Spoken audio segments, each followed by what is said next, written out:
Bonjour à tous, on se retrouve aujourd'hui pour la vidéo dans laquelle je vais vous présenter les quelques replays des games que j'ai joué sur le dernier Clash Tax qui était donc en tirage triple. Et donc, comme on peut voir, j'ai fait 7 victoires et j'ai fini 168. J'ai pas pu jouer toutes mes games parce qu'à un moment j'ai dû passer un coup de téléphone, du coup j'ai pas eu le temps de jouer le tournoi entièrement. Mais c'est une performance de laquelle je suis très content, je visais un top 200 et j'ai réussi à voir le classement que je visais, donc voilà. Donc je suis content pour ça. Donc maintenant, on va partir dans les replays. Ah, attendez, j'ai fait une fausse manip. Donc, on va partir sur 6 games cavalier foot que j'ai fait. Non, je me suis trompé, que j'ai fait quand j'étais à 6 victoires. Et donc là, on peut voir qu'au début, il nous propose le choix de la win condition. Et dans le choix de la win condition, il y a des méga chevaliers. Or, la méga chevalier n'est pas une win condition. Donc, quand vous allez choisir une condition, ne prenez jamais méga chevalier, prenez toujours autre chose. Donc là, je passe un petit cavalier foudre avec le prince pour mettre la pression. Avec derrière le bourreau pour les dommages de zone. Extracteur d'élixir. Très fort dans ce mode de jeu, extracteur d'élixir. Cabane de gobelins, bâtiment défensif, très bon en défense également. Les gargouilles qui sont très forts dans la méta actuelle. Et là, la tornade pour faire un combo avec le bourreau. C'est très fort.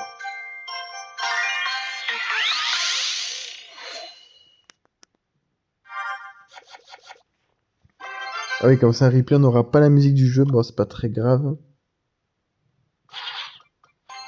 Donc là, je split les gargouilles dans le fond du terrain. Il met de très bonnes flèches là-dessus. Là, je temporise avec une gambade de gobelins dans le fond du terrain. Là, j'attends d'être à 9 élixirs pour poser extracteur. Il est boule de feu instant.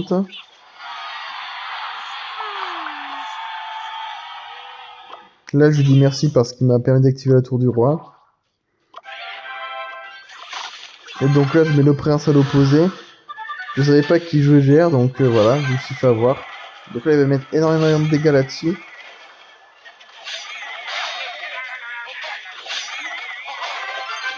Là, je vais en profiter qu'il est défendu avec sa cage gobelin pour partir avec le cavalier. On va réussir à mettre une charge du cavalier sur la tour plus des allers-retours de bourreau, ça c'est vraiment pas mal. Son minion n'ira pas gratter la tour. Je repars avec des gargouilles dans le fond du terrain. Cette fois-ci, il en rate une. Bon, après, ça change pas grand-chose.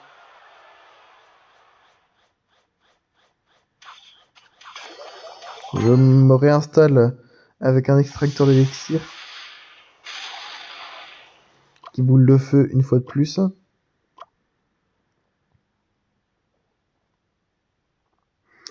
Cette fois-ci, je garde bien mon prince pour son lien royal.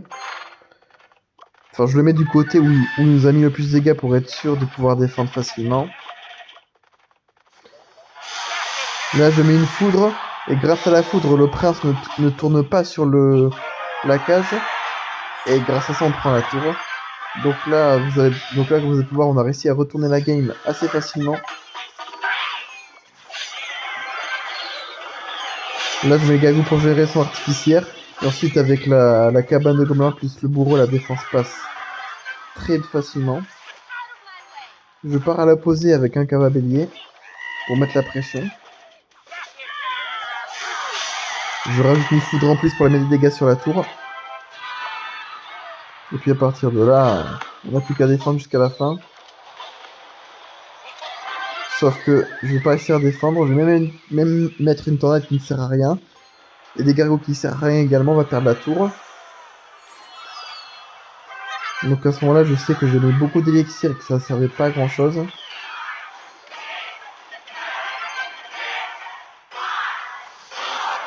Là, il met une boule de feu dans le vide. Donc moi, je me permets de foudre la cage goblin à ce moment-là parce qu'il a mis une boule de feu dans le vide. Là, il refait l'erreur avec son chasseur de le mettre dans l'alignement du bourreau. Grâce à ça, on va réussir à rentrer un dernier aller-retour.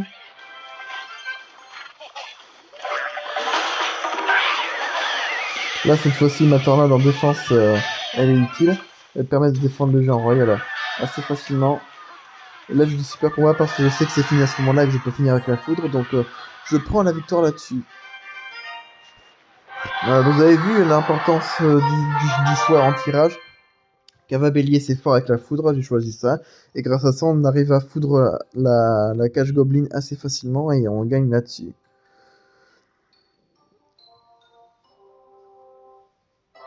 Là, je vais vous présenter cette game-là et je vais vous présenter cette game-là.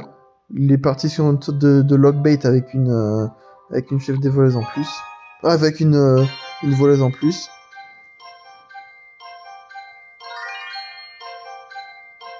Donc là, à ce moment-là, je hésite, mais je prends quand même les gargouilles parce que je sais que les gargouilles sont toujours très fortes. Le canon, c'est le bâtiment défensif le moins cher du jeu et ça fait quand même très bien le tas, donc je prends le canon. Mousquetaire, très polyvalente, même dans beaucoup d'archétypes de deck. Je prends bouliste et cochon royaux parce que je sais que si j'ai le bouliste, il ne l'aura pas pour la défendre, donc ça va être très fort. La boule de feu, ça va bien en combo avec les cochons royaux. Je prends une bûche en plus parce que c'est un sort à 2 d'élixir très fort. Et la machine goblin en plus parce qu'en défense, elle fait un excellent taf. Donc voilà. Donc là, on a un deck cochon royaux qui est assez lourd. Mais avoir des cochons royaux qui lourds, c'est pas forcément dérangeant.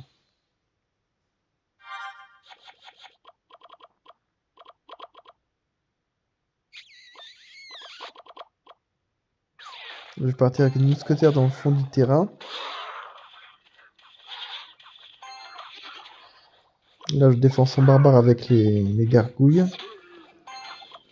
Là, je pars en push avec les cochons royaux en me servant du support de la mousquetaire. Ce qui va nous permettre de rentrer quelques dégâts.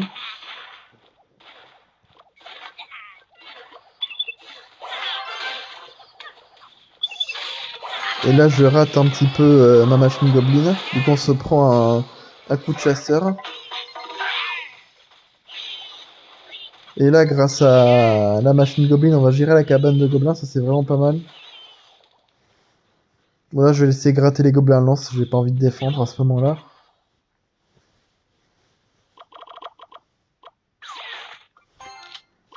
Je repars avec une mousquetaire dans le fond du terrain.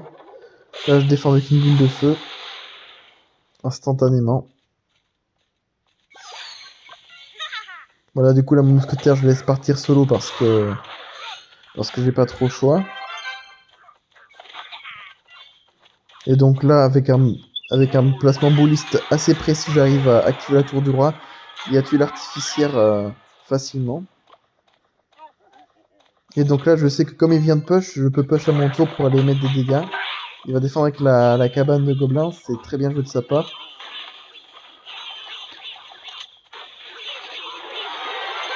Là, il met le feu à gobelin à ce moment-là et on va réussir à avoir une très belle bûche qui va permettre de tout défendre avec un timing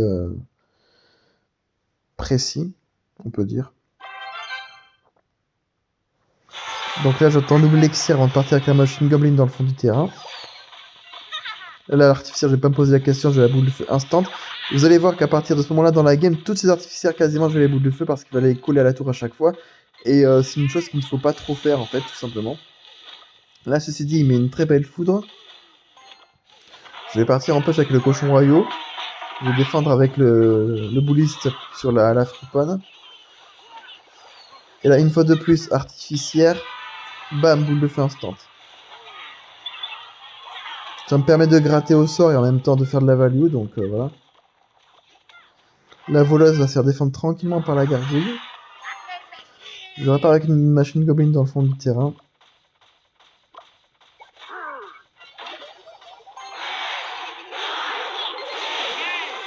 Là, je sais qu'à ce moment-là, j'avais réussi à voir qu'il avait mis le feu à gobelin sur le côté, mais j'ai quand même pas eu le placement parfait de la bûche qui me permet de prendre 0 dégâts. C'est un petit peu dommage, mais ça lui permet presque de revenir dans la game, sachant qu'il a une foudre. Je sais qu'il faut que je me méfie à ce moment-là. Mais là, il me permet une fois de plus de faire la value avec la boule de feu. Donc, vous avez vu, ça fait quand même 3 boules de feu où je fais de la value sur l'artificier parce qu'il la place mal, tout simplement. D'où l'importance des placements sur le jeu. Surtout dans ce genre de mode de jeu, vous n'avez pas les évolutions qui jouent toutes seules, hein, parce qu'il faut se le dire, les évolutions ça joue un peu tout seul, ça casualise le jeu. Dans ce mode de jeu, vous n'avez pas les évolutions, donc il faut faire attention à vos placements et réfléchir un peu plus qu'avec les évolutions. Voilà. Les évolutions, c'est soit vous... Enfin, c'est un petit peu qui tout double, hein, j'ai envie de dire. Voilà, j'ai mis des gargouilles un petit peu inutiles. Là, j'ai une boule de feu pour aller terminer la cabane de gobelins. La bûche pour défendre. Il met une foudre en plus qui est pas très utile. À part pour gratter, je vois pas trop l'intérêt. Donc là, je pars en pêche avec le cochon rayo. Il remet une cabane de gobelins en défense.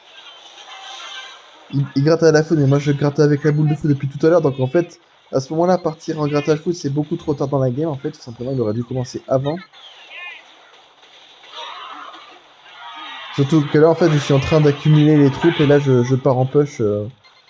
Là, je lui prends sa tour sur le push, quoi. À la fin, je me suis profité du triple élixir pour vraiment accumuler les troupes et prendre la tour comme ça, quoi. Parce que Bouglis permet énormément de contrôle, donc ça, c'est vraiment fort.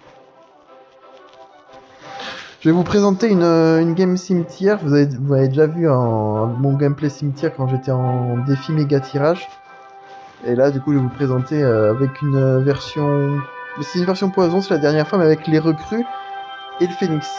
On peut se dire, ouais, recrues cimetière, c'est bizarre comme deck et tout, mais vous allez voir qu'en fin de compte, on peut faire des choses pas trop mal. Donc là, je pars sur le poison. Et là, je vois cimetière, je pense cimetière direct, parce que je sais que poison cimetière, c'est très fort ensemble. Et ensuite, je prends le dragon de l'enfer, parce que je me dis c'est plus polyvalent qu'un bébé dragon. Là, je prends la machine goblin. Là, je prends surtout pas l'artificiel, parce que ça permet d'activer la tour du roi. J'essaie de choisir le phénix plutôt que la méga gargouille. Tornade, parce que la tornade dans le cimetière, c'est fort. Pierre tombale, parce que dans le cimetière, c'est fort également. Et là, j'ai le choix entre le canon, mais je le prends pas parce que j'ai un bâtiment, et barbarder tous les crus. Et je préfère choisir les recrues parce que ça permet vraiment de contrôler les deux côtés de la map. Du coup, ça fait un deck qui est très cher, mais qui en fin de compte c'est le job, quoi.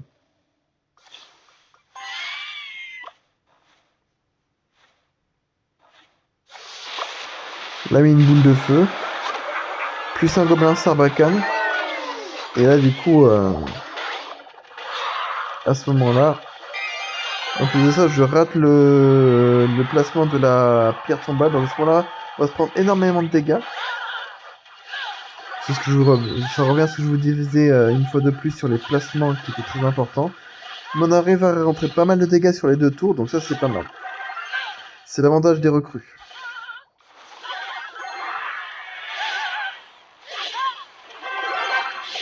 Donc là on arrive à défendre la Valkyrie assez facilement grâce à la pierre tombale.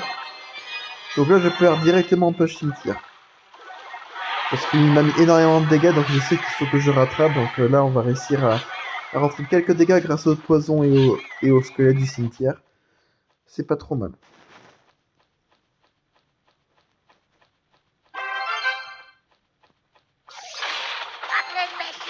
Donc là je défends avec la machine goblin.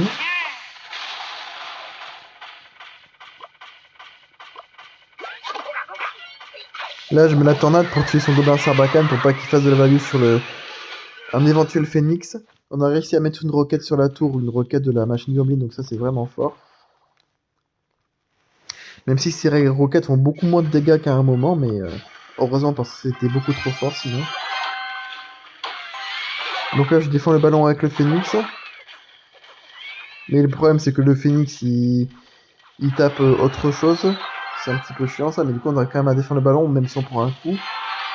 C'est pas ouf, mais bon là je repars en push cimetière tanké par le phénix. Je mets un poison pour tous les gobelins sarbacane. Et là j'arrive pas à prendre la tour là-dessus parce que malheureusement les squelettes n'ont pas assez gratté, mais c'est pas très grave. Là je défends le casquette avec la tornade, le problème c'est que la tornade rapproche également le ballon de la tour, mais du coup j'arrive à mettre une pierre tombale à temps. Là je vais remettre un phénix et malgré ça on va quand même prendre les dégâts de mort de la bombe, mais grâce à la machine Goblin a réussi à prendre la tour avec sa petite roquette. Là, je mets un poison très rentable. Car du coup, le bourreau va perdre pas mal de points de vie. Ensuite, il a juste à défendre avec la tornade. Très facilement, voilà. Donc vous avez vu, hein, juste 2 postes cimetières et en fin de compte, on arrive à prendre la tour là-dessus. Et les recrues, je les ai posés une fois. Mais la seule fois où je les ai posés, ça m'a permis de... Comment dire, hein, de prendre une toute... Enfin, de mettre des dégâts sur les 2 tours. Là, je les joue une deuxième fois pour aller mettre de la pression des 2 côtés. Je remets un poison assez rentable.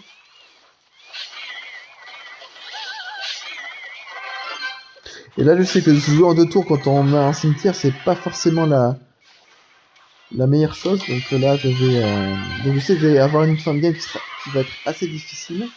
Surtout qu'on n'a pas tant d'avance que ça. En plus, on va encore se prendre les dégâts de mort sur la tour.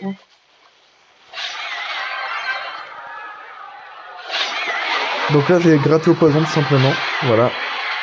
Avec en plus, on a plus ou moins pré-shot indirectement le gobelin sarbacane. C'était pas prévu, mais on l'a fait. Là, le placement que du cimetière j'ai fait était vraiment horrible, hein, par contre. On a mis des dégâts grâce au poison, donc ça c'est cool.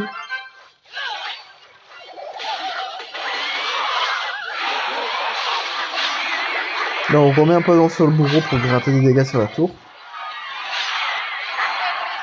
Car lui, il a une boule de feu, mais il ne gratte pas à la boule de feu, donc ça c'est... C'est pas très bien joué de sa part, hein. Là, je rajoute un phoenix en def pour être sûr de tuer tous les squelettes.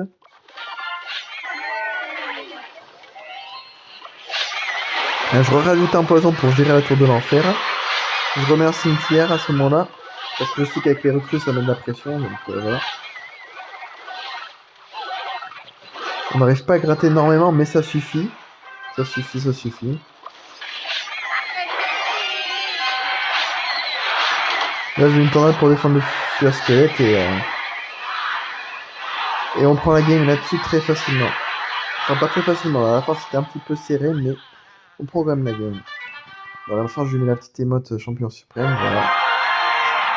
Vous connaissez les classiques. Et voilà. Donc vous avez vu que je fais des erreurs, mais malgré mes erreurs, j'arrive quand même à gagner parce qu'il en fait plus que moi, donc voilà.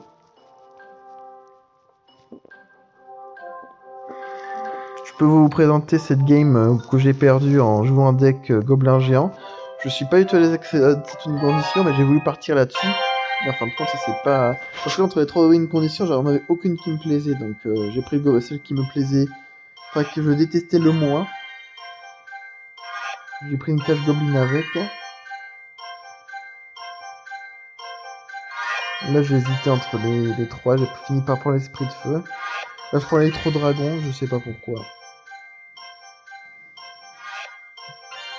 Je suis à barbare parce que ça permet d'avoir un petit barbare pour tanker au cas où le poison. Là j'étais à prendre l'extracteur d'élixir et j'ai fini quand même par le prendre parce que comme j'ai dit l'extracteur d'élixir dans ce mode de jeu ça peut être vraiment pas mal.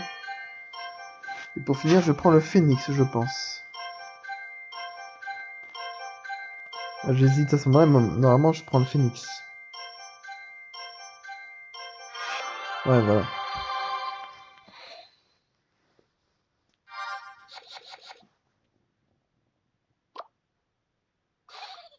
Donc là je commence avec un esprit faux pompe pour mettre la pression, puis parce que c'est les dégâts d'une boule de feu sur la tour si c'est pas défendu. Je pars avec un phénix dans le fond du terrain, il met une boule de feu direct dessus.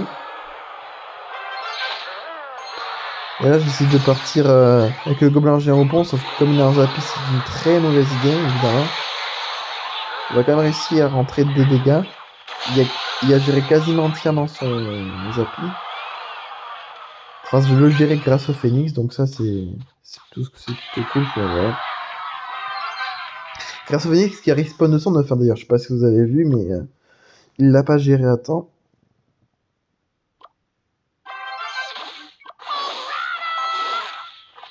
Donc le chaussure de cochon, on défend avec la cage goblin. Et grâce au reset d'électro-dragon, on prendra 0 coup là-dessus.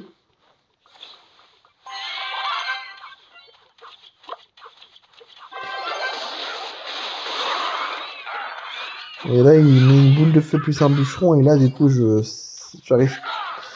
Enfin, il arrive à se défendre très facilement, et moi, son bûcheron, je ne sais pas comment le défendre, donc on va prendre des coups du bûcheron. Ça fait très mal.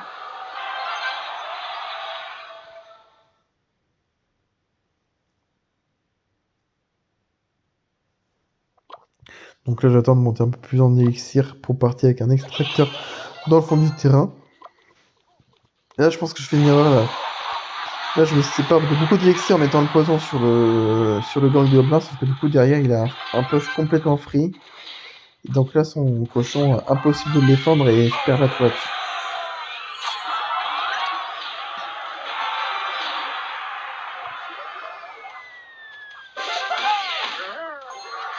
Donc là, j'essaie de partir gobelin géant en profitant du double élixir et de la pompe. Sauf qu'il a un Zappy qui va faire énormément de dégâts comme d'habitude. Il doit tout simplement gérer les gobelins géants, donc ça c'est très pénible. Malheureusement. Donc là, je pense, tente un peu, j'ai désespéré avec un phoenix au pont, mais je sais que la game est déjà perdue. Même s'il y a encore un extracteur sur le terrain, donc je me dis que j'ai peut-être une chance. Le problème, c'est qu'il y a énormément de DPS, donc le gobelin géant qui est un gros tank qui ne peut pas faire grand-chose.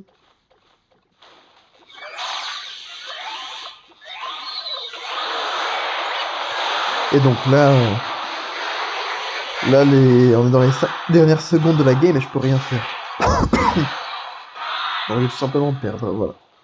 Parce que j'ai fait une erreur sur un poison, sur un timing pompe, donc j'aurais dû assumer les dégâts mais sans perdre la tour. J'aurais dû défendre autrement, simplement. Voilà. Donc c'est tout pour les games. J'espère que la vidéo vous a plu. Et je vous dis à très bientôt pour une nouvelle vidéo sur la mise à jour des champions, je pense, enfin des héros. Je vous présenterai peut-être les decks que j'envisage de jouer parce qu'on n'est pas obligé de jouer des héros étant donné qu'on aura la possibilité d'avoir 2 champions dans un deck. Je me dis que pour les joueurs free-to-play qui ont débloqué plusieurs champions, on peut s'en sortir en jouant plusieurs champions dans un deck, tout simplement, sans forcément jouer les héros. Donc je ferai une vidéo dans laquelle je vous présenterai les decks auxquels je réfléchis qui sont viables avec les 3 mousquetaires, tout simplement, voilà. Et on va se laisser là-dessus et je vous dis à très bientôt pour une nouvelle vidéo.